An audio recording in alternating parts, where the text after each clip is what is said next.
Yeah, I'm ready.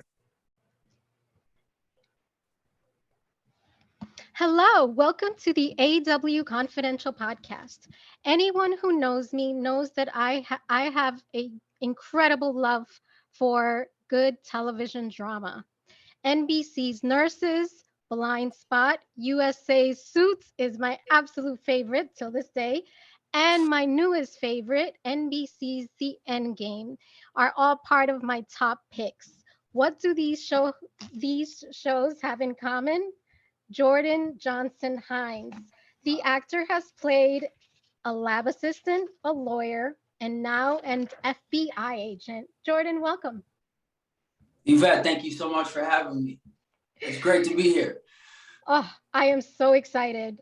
This show is something I'm really excited about. It's really hard to find shows where, first of all, you have, everyone from the leads to the ensemble just are so talented. It's just a really good show. And I describe it as watching a movie in segments. So, congratulations on being part of this ensemble. Thank you so much. It is a dream come true, and I look for the same things in projects. And when you have someone from top to bottom, the diversity, two strong, amazing female leads leading the way, it makes my job easier. So it's funny that you should mention the two female leads. So unless you live under a rock, you must have seen this show. But not everyone has. So Right. can you share just a little bit about the premise and a bit about your character, FBI Special Agent Anthony Flowers? Um, well, it's about Elena Fedorova, and she's like a criminal mastermind, so they say. But I mean, she's really just kind of like a vigilante, like a Batwoman, so to speak. She's kind of ridding the world of corruption. And then on the other side, you have Val Turner, um, played by Ryan Michelle Bethay, and she is kind of like a no BS rebel, but straight laced, follow the rule book kind of agent in a way. So I don't know if she follows the rules, but either way, she's gonna do it.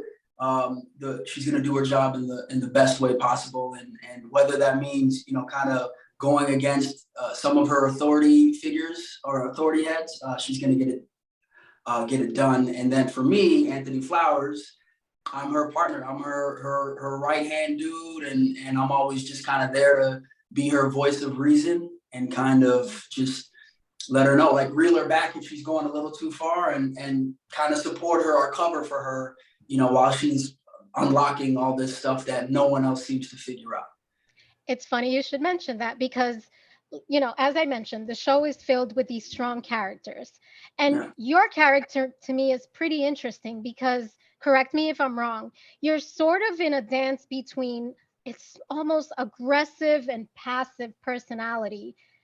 But there is a huge balance with Anthony. Yeah. So, A, do you agree? And if so, what dynamic do you think this character brings to the show?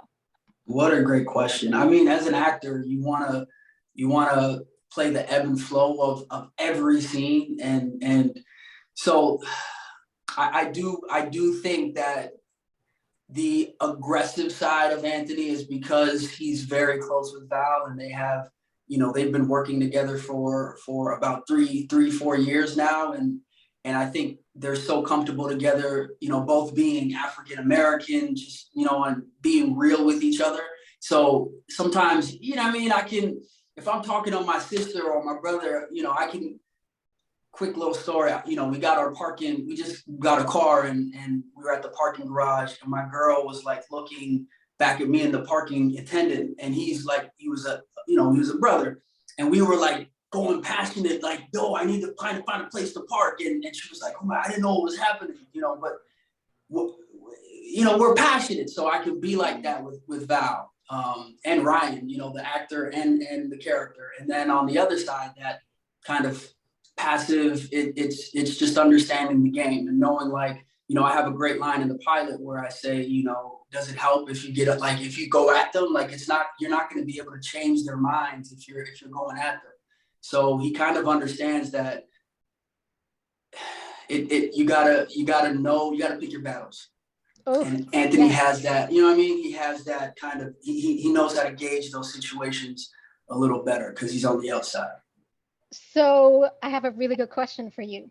What is the one quality that Anthony's character possesses that you, Jordan, connect to the most? He's empathetic. I'm empathetic.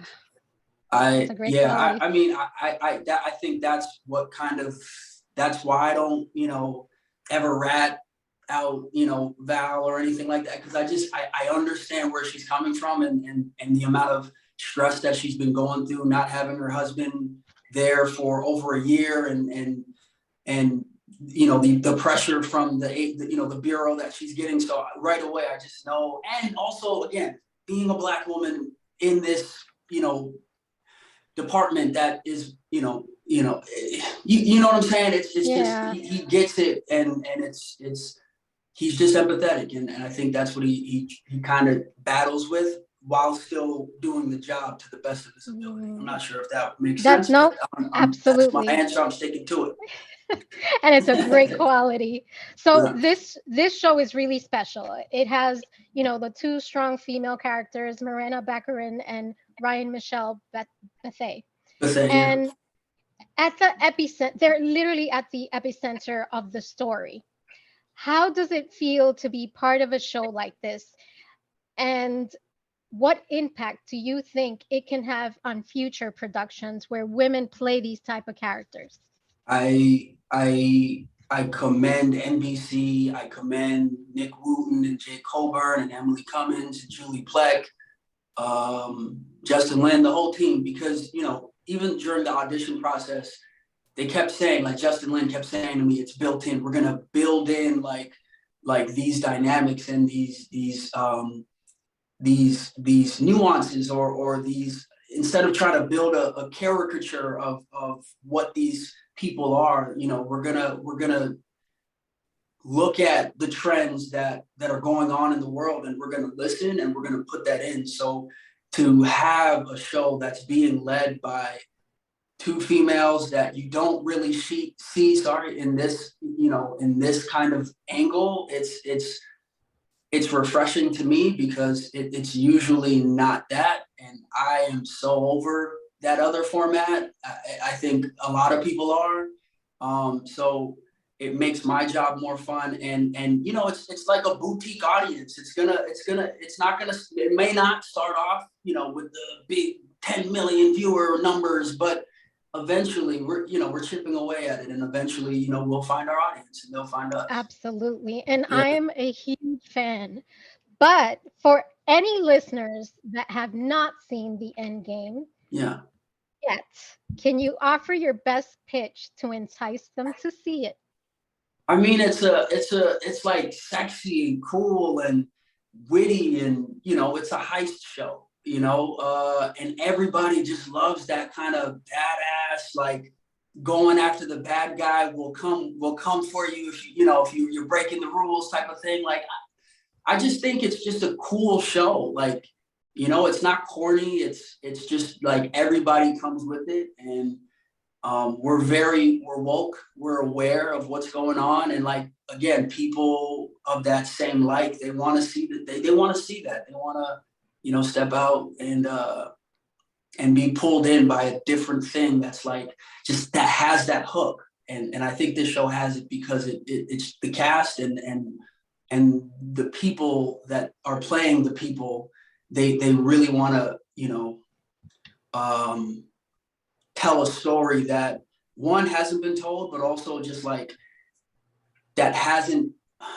I'm struggling, but I think that hasn't been told, maybe from that perspective. Yes, exactly. Yes, yes, exactly. For sure. Yeah. So one of the things that I like to do is end our interviews with something positive. And obviously this entire conversation has been positive, but to sort of wrap it up, I would define the show as a show that empowers female characters.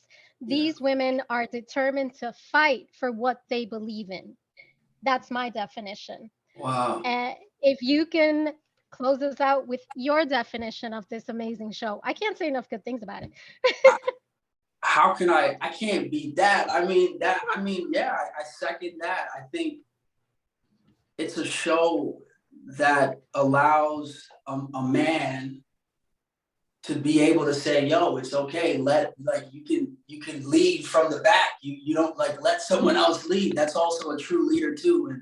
And it's okay. You don't have to feel like you're losing something or you're losing power. Like, yeah, just I love that. yeah. Yes, I love that. And hopefully we'll see more shows like that. So can you let our listeners know when the end game is on and where they can find you? The end game is on Monday nights at 10 p.m. If you can stay up that long. I do. And then it's streaming the next day on Hulu and Peacock. And then you can find me on Instagram and Twitter. Instagram is official Jordan Johnson-Hinds, and then Twitter, please find me because I need more followers. It's the real underscore J2H, and that's where I you will can find find you. me. Yes. Jordan, thank you so much for being so genuine and just amazing. Congratulations. Amazing show. Thank you so much. Episode 9 and 10 are coming up, and I'm there. I'm it's there. hot fire. Like it gets so much better. I'm telling you. So please check it out. It's gonna be so good. Guys, please make sure to watch the Endgame on NBC Universal on Mondays at 10 p.m. And thank you for listening to today's episode with Jordan Johnson-Hinds from the Endgame. Thanks.